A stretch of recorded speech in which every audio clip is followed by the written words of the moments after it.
With Steve Rogers handing off the mantle of Captain America at the end of Avengers Endgame, two heroes will be carrying on his legacy in the new Disney Plus series, The Falcon and the Winter Soldier. But before we find out what happened after Sam Wilson and Bucky Barnes said goodbye to their close friend, let's recap their MCU journeys so far. Back in 1943, puny Brooklyn kid Steve Rogers idolized his best friend Bucky Barnes. I'm with you to the end of the line, pal. Bucky had everything Steve didn't: confidence, good looks, and above all, medical clearance to fight the Nazis. I'm saving your life. But Dr. Erskine's super soldier experiment transformed Steve into Captain America, and all that stuff just sort of fell into place for Steve. Bucky? Not so lucky.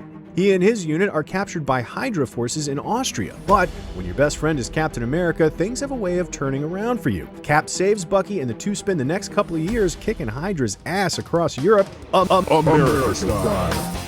They're busting doors down, blowing up giant tanks, raiding trains, falling to their apparent death. Oh, Bucky, no. Cap can't save his best friend this time, and the loss of Bucky haunts Steve from his eventual defeat of Hydra leader Red Skull through to the 21st century when he's awoken and activated as an Avenger. But Bucky wasn't spending all that time dead and frozen at the bottom of a ravine. Nope, Hydra recovered his body, brainwashed the hell out of him, and gave him a metal freaking arm. The newly christened Winter Soldier spends the next 70 years or so in and out of cryo-freeze, murdering Hydra's enemies with gleeful abandon. Enemies like Howard and Maria Stark. Hope Tony never finds that out. In 2014, Hydra activates the Winter Soldier and strikes right at the heart of the Avengers. The Winter Soldier assassinates S.H.I.E.L.D. director Nick Fury, leaving Fury's boss and secret Hydra leader Alexander Pierce to brand Captain America a traitor. With S.H.I.E.L.D.'s operatives more or less indistinguishable from Hydra at this point, Steve turns to Sam Wilson, an ex-Air Force buddy who's earned his wings. That's no metaphor. He's earned some sweet flying jet wings as part of an experimental pararescue program. Sam agrees to help Cap and Widow stop Pierce from enacting Project Insight, Hydra's kill all our enemies at once initiative, which would be much easier if Steve's old best friend didn't keep trying to kill him and his new friends. During an ambush, Cap discovers that the Winter Soldier is his long-lost bestie, Bucky. Who the hell is Bucky? And that his Hydra programming has rendered Steve just another target in his eyes. But Cap's not giving up on Bucky just yet. Even when I had nothing, I had Bucky. Eventually, Cap, Sam, and Widow discover that Nick Fury did a very on-brand thing and faked his own death to get off Pierce's radar. Fury and the team enact a plan to bring Pierce's Project Insight down, striking just as the 3 helicarriers of the apocalypse are taking off. Sam and Cap are able to take down 1 helicarrier apiece, but just as they're about to destroy the 3rd, Bucky with the good hair drops in to throw a wrench into things. Oh, and a metal arm. Bucky very nearly punches Cap's face off, but not before Cap can put a crack in his Hydra brainwashing. Because I'm with you to the end of the line. Just enough so that when the final helicarrier comes crashing down, Bucky decides to drag an unconscious Steve to the banks of the Potomac rather than letting him drown. With his memory starting to resurface, Bucky vanishes in search for answers about his past. With the Hydra-infested S.H.I.E.L.D. taken out of commission, the Avengers continue to operate independently, spending the next year or so busting up surviving Hydra cells, recovering Infinity Stones, creating and later defeating an AI that goes all Skynet and tries to wipe out humanity. You know, Avengers stuff. But the Falcon's choosing to fly under the radar at this point, investigating Bucky's whereabouts. Very happy chasing cold leads on our missing persons case. That search doesn't bear fruit until a year later, at which point Sam has been inducted as a full-fledged member of the Avengers and suffered his first crushing defeat to Ant-Man.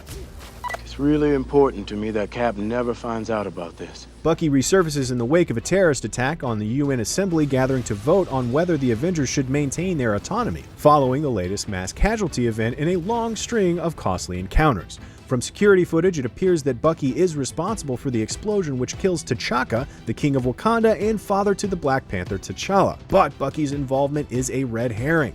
He's just the knife being twisted into the Avengers' side by Helmut Zemo, a Sokovian who blames the Avengers for the loss of his family during their battle with Ultron. Confident in his old friend's innocence, Cap attempts to make contact with Bucky. I wasn't in Vienna. I don't do that anymore. They're entering the building. Well, the people who think you did are coming here now. And they're not planning on taking you alive. That's smart. Good strategy. But they're quickly interrupted by a vengeful T'Challa. The ensuing chase ends with Bucky in custody, which is exactly where Zemo wants him.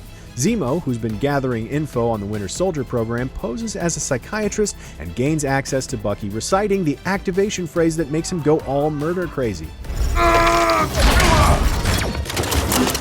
Go murder crazy he does, escaping captivity and taking a crack at multiple Avengers while he does it. But Cap's able to not only subdue Bucky, he's able to hide him in a warehouse and interrogate him with Sam. Bucky identifies Zemo as the UN bomber and informs Steve and Sam that the Sokovian has designs on activating an entire squad of Winter Soldiers held in stasis in Siberia to wreak havoc around the globe. Sounds like a job for the Avengers. Too bad they're in a death spiral. With the team ideologically fractured over whether to relinquish their independence, Tony and Cap each have half the roster fighting in their corner at an airport in Germany, with Tony especially peeved about Cap harboring the fugitive Bucky. The Avengers duke it out, and Sam and Bucky learn the hard way not to underestimate the chemical engineering prowess of a teenager. You couldn't have done that earlier? I hate you. While most of his team is apprehended, Sam included, Cap and Bucky escape, traveling to Siberia to stop Zemo. Tony follows behind and, after discovering that Zemo has indeed been pulling the strings, agrees to help Cap and Bucky put an end to Zemo's Winter Soldiers. But, as it turns out, Zemo has done that himself. Because Zemo never wanted to destroy the world. He wanted to avenge his family by destroying the Avengers. Or, rather, letting the Avengers destroy themselves. An empire toppled by its enemies can rise again. But one which crumbles from within, that's dead. The final nail in that coffin? Footage from Bucky's assassination of Tony's parents. Tony doesn't take this news well and tries to kill Bucky, like really tries, but Cap and Bucky overpower him and escape. Zemo, his cold dish of revenge served, attempts suicide, but T'Challa stops him and turns him over to the US government. Cap breaks Sam and his other allies out of prison, and the gang goes underground. But Cap and Bucky have one more stop to make. They travel to Wakanda, where T'Challa has offered to put Wakanda's scientists to work undoing the Hydra programming still rattling around in Bucky's brain. Over the next year, intergalactic a-hole Thanos finally starts putting a dent in his Infinity Stone collection, traveling to Earth to pick up the Time Stone and the Mind Stone. This drives Cap and friends out of hiding as they battle with the children of Thanos, attempting to excavate the Mind Stone from Vision's noggin. The heroes travel to Wakanda, hoping T'Challa and his genius sister Shuri will be able to remove Vision's Mind Stone without killing him. And they have a good reason to be hopeful after reuniting with Bucky, who's been successfully unbrainwashed by Shuri and her team. How you been, Buck? Not bad. For the end of the world. So, will the combined forces of Wakanda and Captain America's heroes be enough to stop Thanos' march toward godhood? No, not even close. Thanos defeats good guys all over the universe, claims all 6 Infinity Stones, and wipes out half of all existence, Sam and Bucky included. Oh, God. But we know Cap never leaves a friend behind, even in the afterworld.